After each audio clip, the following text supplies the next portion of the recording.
On the cold and rainy evening of November 2nd, 1996, on the Isle of Wight, a picturesque island off the southern coast of England, 16-year-old Damien Nettles had no idea that this night would mark the beginning of one of the island's most haunting mysteries. Outgoing and adventurous, Damien had planned a simple evening out with his best friend, but by morning he had vanished without a trace. Over 2 decades later, questions still persist. What happened to Damien Nettles that night? Was his disappearance an accident, a tragic consequence of youthful recklessness, or the result of something far more evil? Today we will talk about the mystery of Damien Nettles' disappearance and possible theories to find out what most likely happened.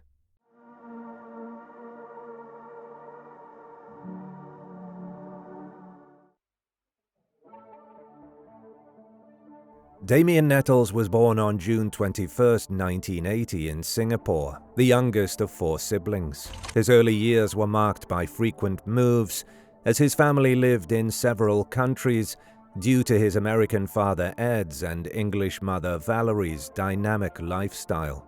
The family finally settled on the Isle of Wight in 1990, a small, serene island off the southern coast of England. It was here that Damien spent the formative years of his life, building friendships and discovering his passions. Damien was a quintessential teenager of the mid-1990s, navigating life with an adventurous spirit and a love for music and pop culture. He adored bands like Nirvana, Blur, and the Beatles, and was often seen wearing Doc Martens, embodying the style of the era. His friends described him as fun-loving, loyal, and endlessly curious. Despite his towering height of 6'4", which made him stand out, he was gentle and approachable, earning him the nickname the Gentle Giant. His interests weren't limited to music and fashion. Damien dreamed of studying marine biology, drawn to the mysteries of the sea. Even though he had recently broken up with his girlfriend, Abby Scott, he didn't seem too upset about it. He was a creative soul, often sketching or writing, and his family recalled him as bright, imaginative, and full of life. Though he was not particularly driven academically, his ambitions reflected his deep curiosity about the world around him. He had a big personality that drew people to him, but without realizing it, he crossed paths with the darker side of the island. On November 2, 1996, 16-year-old Damien Nettles had no idea that this night would forever mark him as a mystery. Wearing his favorite outfit, blue jeans, a black sweater, and his signature Doc Martens, Damien got a ride from his dad, Ed, to meet his best friend, Chris Boone, in East Cowes. As Damien stepped out of the car, his father reminded him to be home by midnight. With his characteristic grin, Damien thanked his dad and walked toward Chris's house. That was the last time Ed ever saw his son. Unbeknownst to their parents, Damien and Chris had planned a night of teenage rebellion, hoping to drink together and push the limits. At 7 p.m., Damien arrived at Chris's house, and 10 minutes later they headed to a party in East Cowes. The gathering wasn't what they had hoped, so by 9:15 p.m., the two left and decided to buy alcohol instead. They stopped at All Day's convenience store at 9:30 p.m., where Damien, being tall at 6'4", managed to buy some cider without being asked for ID. The pair then took a ferry to West Cowes at 9:45 p.m. They were seen by witnesses aboard the ferry, chatting casually, but not appearing drunk. By 10 p.m., Damien was seen at the Duke of York pub, but neither he nor Chris could gain entry to the establishments they tried to visit. Frustrated by the refusals, the boys decided to end their night together. At 10:30 p.m., they parted ways near Granville Road, with Chris heading home and Damien walking alone. Although Chris called it a night, Damien wasn't ready to go home. From here, his movements became a confusing patchwork of sightings, captured moments, and unanswered questions. At 10:45 p.m., Damien was seen walking along the high street, eating chips. Shortly after, he was spotted near the Fountain pub at 10:50 p.m., where a licensee turned him away, telling him to finish his food outside. By this point, Damien was likely under the influence, as multiple witnesses described him as looking drunk. At 11:10 p.m., Damien was outside the Harbour Lights pub, where he asked a man for a cigarette. 5 minutes later, this same witness saw Damien attempting to open the door of a blue Ford Fiesta in the pub's parking lot. Around this time, staff at the Three Crowns pub reported Damien trying to enter through a side door, looking for his sister, but he was turned away. Damien's movements continued to be erratic.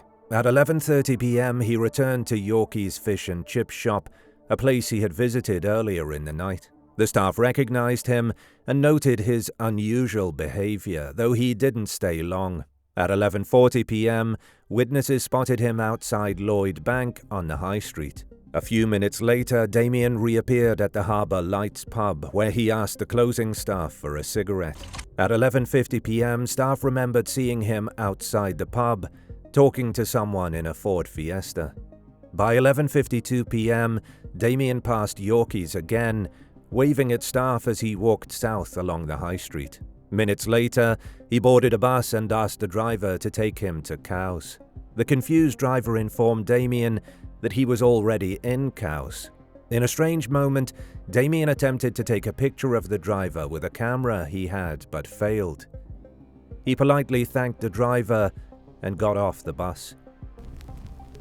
At exactly 11:59 p.m., Damien was spotted near a co-op store, having a brief conversation with someone who said Damien had asked for a cigarette. Around the same time, a witness in a car noticed a drunk young man matching Damien's description.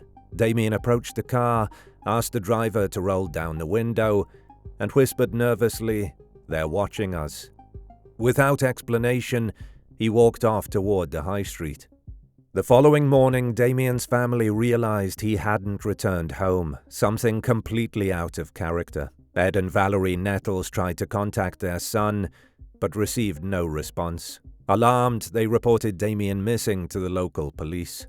Despite extensive searches and investigations, Damien Nettles' whereabouts remain a mystery to this day, nearly 3 decades later. The final confirmed sighting of Damien occurred at 12:06 a.m. on November 3rd, when CCTV footage captured him briefly walking along Cowes High Street. The streets were empty, and no one saw where Damien went next. The timeline of Damien's last known movements paints a haunting picture. Each sighting seems to raise more questions than answers. Why was Damien behaving so strangely? Who were the people he interacted with?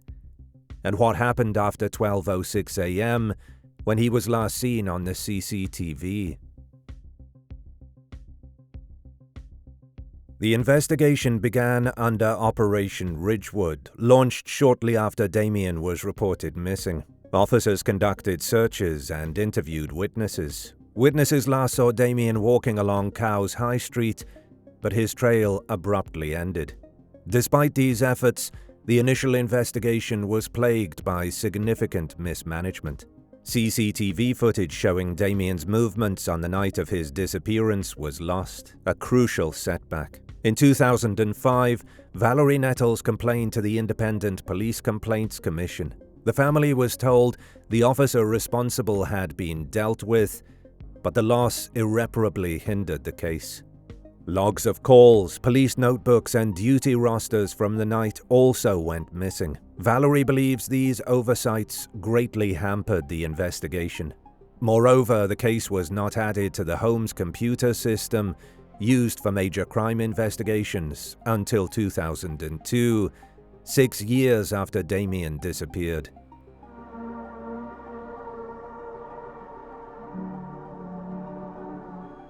Over the years, many theories have emerged about what might have happened to Damien, each adding more questions and possibilities to the heartbreaking mystery. Damien was last seen near Cowes High Street, close to the Solent, a waterway with a complex tidal system. It was initially assumed Damien might have fallen into the sea. However, then Harbour Master Captain Henry Wrigley ruled out this theory. "I am certain that had he gone into the water that night, he would have been returned to the land," he said.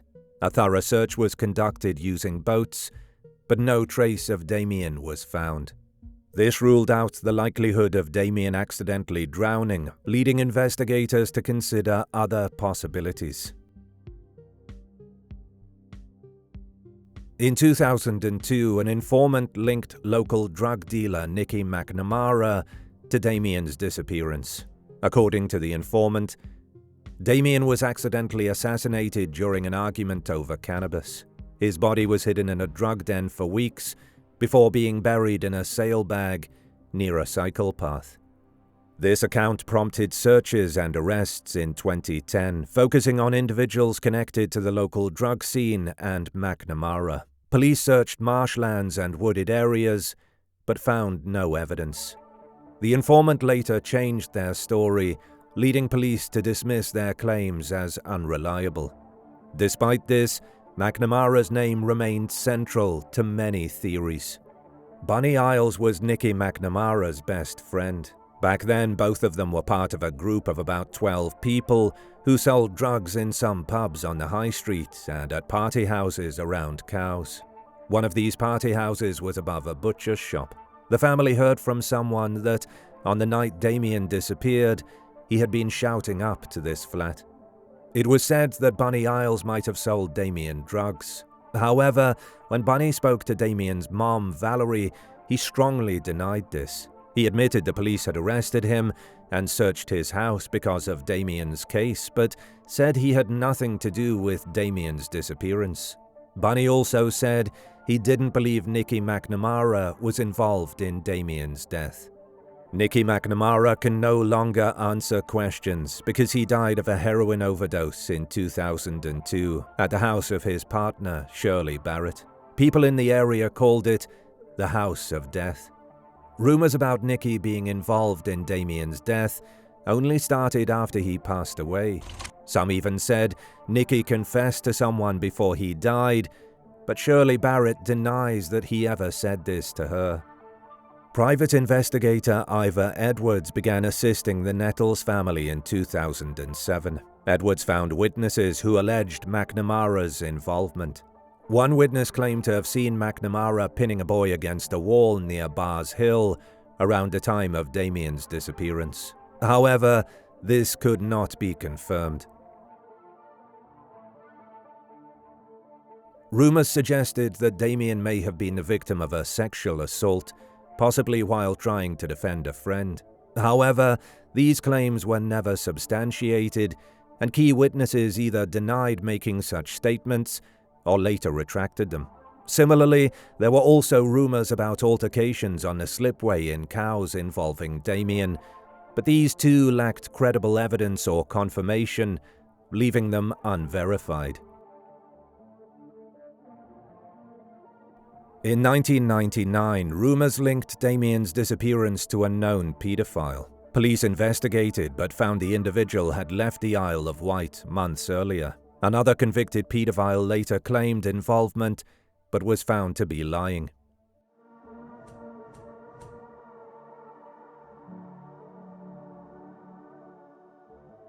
One of the most troubling things about Damien's case is that the police lost important CCTV footage that might have shown what happened to him. That was a big blow to the investigation because the footage could have provided crucial clues about his last movements. Later, multiple witnesses came forward, describing Damien as seemingly drunk that night.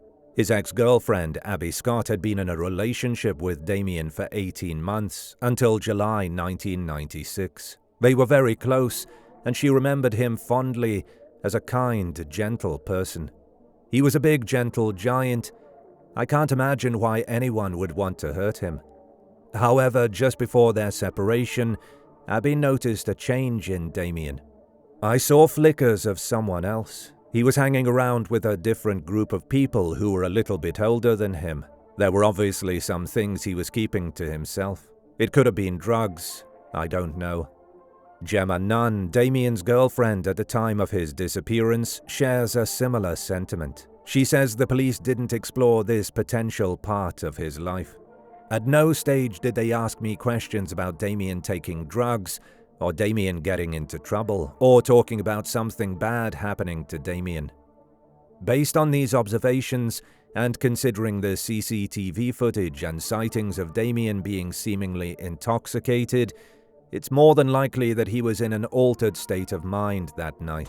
It's possible that Damien's involvement with older, unfamiliar people, possibly linked to drugs or other risky behavior, led to a dangerous encounter. His friends and family describe him as a gentle and good-natured person, so it's hard to imagine he would have put himself in harm's way intentionally. This makes it more likely that Damien's disappearance was a result of circumstances he couldn't predict due to influence of drugs or alcohol, and that he ended up in a dangerous situation. The Hampshire police said sorry for losing the CCTV evidence. They explained that more than 1,000 people had been part of the case as investigators, witnesses, or people they needed to question. They have collected 357 statements from witnesses. The police are still working on the case, ready to follow any new clues. In 2013, they decided to keep Damien Nettles' case with their major crime team, who check the files regularly. This happened after they looked over everything they had learned since Damien disappeared in November 1996. Damien's mom, Valerie, expresses the deep pain and longing she feels after his disappearance. She said, "Finding his body, or what's left of it, it would be a gift. And it might not end, the distress. But if I could place him somewhere, instead of thinking of every awful thing that might have happened to him, and wondering if he cried for us." This shows how much she struggles with the unknown, and how important it is for her to have a place to honor him and bring some peace to her heart.